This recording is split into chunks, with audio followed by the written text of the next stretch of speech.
dancer, I guess in this case. You're taking a look at a professional wrestler, and a mighty fine one at that, whether you like him or not. That's not the issue here. Maybe you can tell me, because I'm not real sure that I know, but where does the moniker Champagne come from? Well, I think that has to do with a lot of the celebrating this gentleman professes to have experienced over all his big victories with a little bottle of Dom Perignon, maybe. Whether you like him or not, though, he's got a great success rate in professional wrestling. Champagne Jerry Morrow taking on the fan favorite here, Jason Power. No slouch at 265. Sure, Morrow's got the experience, but look, if you can, Power's pumped up for this match. This could be one of the biggest matches of his career.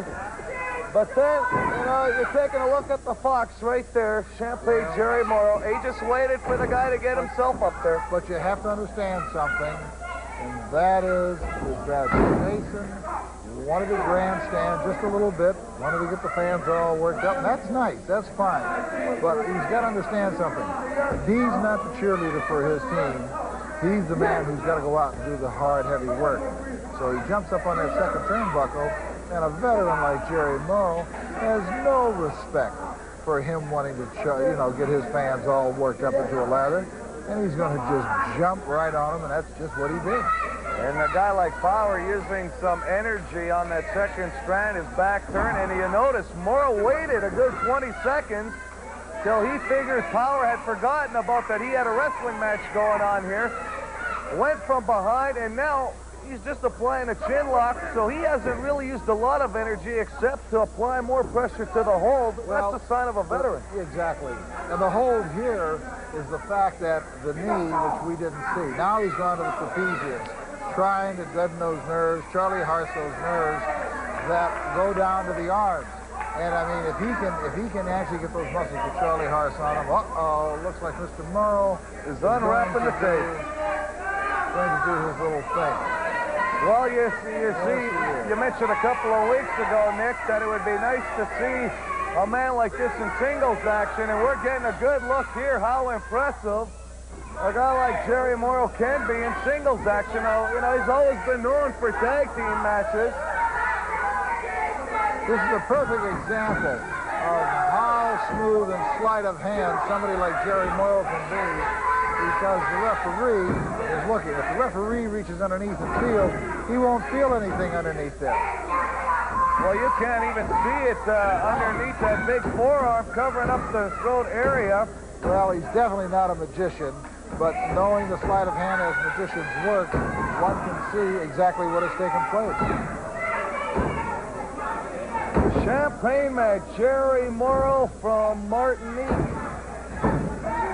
And believe it or not, he still owns a home up here in Canada, in the Calgary area, I do believe. And I'm not a big fan of his per se, but hey, when you've got talent like this in the territory, in the WFWA and throughout Canada, you got to be impressed. He's tucking away the tape there now, Nick. That's something that you never really got into using over your career. No, I never did. Kind of object at all or tape. I can honestly profess that, even when I wasn't a big fan of your style in wrestling. But hey, people like me, and that never mattered to you at one time either. It was win or lose, and that was the bottom line. As cruel as life is, that's exactly what takes place. And actually, it worked out very fine for you, because you're still sitting here next to me today with a big smile on your face, and you can be proud of your career. And that's the thing we were talking about earlier, about a lot of the wrestlers that have appeared. You've got a lot of, you know, wrestlers that are trying to make a name for themselves, and hey, someday, some of these men could be seen all over the world, some of them just breaking in, and then you've got stars that have been all over the world, like Morrow. I think it's a very good blend of wrestling talent. Well, there's no question. I mean, it doesn't matter what sport it is. You've always got the veterans who are at the twilight of their career. Ooh, the floor gets hard. The floor gets hard. I think at the time I hear his body. Is he the chairman of the board or something? He's on the... Oh! You could hear that one from here, and I cringed as well. It's a judgment call, and I'd have to say I'm not quite sure one that I can quite understand on the part of the referee in respect to using the chair. Here we go again. We wonder station identification. I'll tell you one thing. I'm trying to pick up my chair here, Nick. Go ahead if you can continue on. All right. Needless to say, the table here where the timekeeper, the announcer, you and I and the matchmaker have been sitting all night has become one of the implements of destruction, if we can call it that a number of wrestlers who have tried to use over the course of the evening. I mean, a guy like Morrow, though, if you noticed at one point in the match, he ran back into the ring and back out to save himself from the 10 count. Again, I might take issue. I'm not quite sure if I can. I've used the expression before, a judgment call on the part of the referee. I don't think the chair should have been part of what took place. But I'm not going to sit here and question the rules or the specifics of it. But at the same time, generally speaking, when a chair has gone down for whatever reason, the referee did not disqualify Morrow. I have to agree with you as well. I mean, I lost sight of it after Morrow had planted Jason Powers' head into the ring table. So, you know what? You could see the ring move, and you're just talking about one man picking up another man. That back does not bend that way, especially when you're going into a steel post. I'd be surprised if Jason Power gets up from that one, Nick.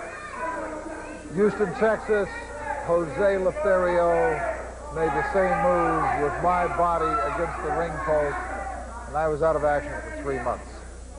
And we're not talking about insurance premiums when you're a professional wrestler. It's you're a freelance athlete. You don't get insurance for anything. You know, that's one thing I've always wondered. I mean, that's got to be the toughest sport to get insurance from any company. I mean, the risks you guys take night after night. That is the business that I am now presently in, and I can tell you, I know for a fact, and I know for a fact as even as a world champion, you could not get health insurance, disability insurance, life insurance, all of them. I mean, you know, they don't want to give it to you because it's just too dangerous of an occupation. Well, if Jerry Morrow keeps going to work and sizing up Jason Power with neck breakers and another chin lock here, Power's going to need some, but he's trying to get that adrenaline pumping, and Morrow is looking at the crowd. He's all surprised, but Power is showing us something here, Nick. He's trying to fight back, and you got to take your hat off to the kid for that. He's a big man. Oh, right back is Morrow with a knee to the midsection. And Morrow just walking gingerly in the ring, crying like a cat, like you were saying earlier. The thing is, 3 or 4 elbows to Morrow are not going to destroy him. They're going to maybe get him off of Jason's back, which they did. But then that is the ploy used by Morrow.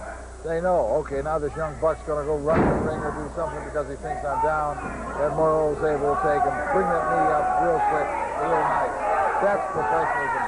Those are years of experience doing the thing. There's that head. Oh, that's it. You heard the snap there? That's it. Oh. はい、動画の方お楽しみいただけましたでしょうか。この試合はですね、1992年2月25日、カナダのウィニペグという町で行われたインディペンデントの試合 WFWA というようなインディペンデントの試合のでございました。ですね、この冒頭の、リングのコスチューム、これなんか思い出があるな、なんだろうなと思って、何かこの服にね、なんか引っかかるのがあったんですよね。で、よくよくいろんな動画を見てますと、ありました。これね、鶴見五郎さんが同じ服着てます。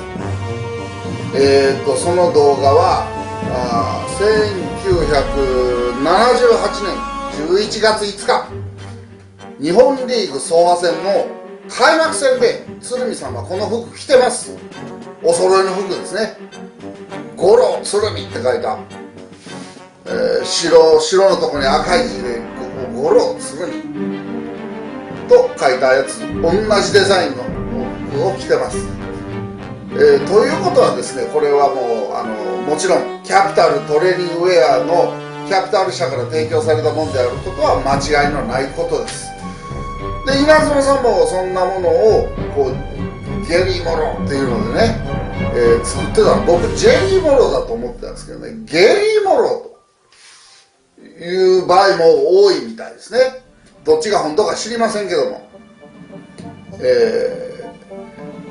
これが本当とするとですね、1978年にすでに持っていたとすると、92年の試合ですからね、14年と3ヶ月後のあれ服なんですよね。キャピタルトレーニングウェアはですね、20年経っても全然こう劣化しません。質が良いんですね。毛羽立ってきたりね、緩んできたり、そんなことはありませんので、素晴らしいトレーニングウェアです。しかし物持ちもいいですね、二郎さんのね。同じようなその検証動画がございますので見ていただきます。後楽園大会そうそうたるメンバーです。ミスター人プロフェッサーだろうかキムロックか、あるいは海外から転生いたしました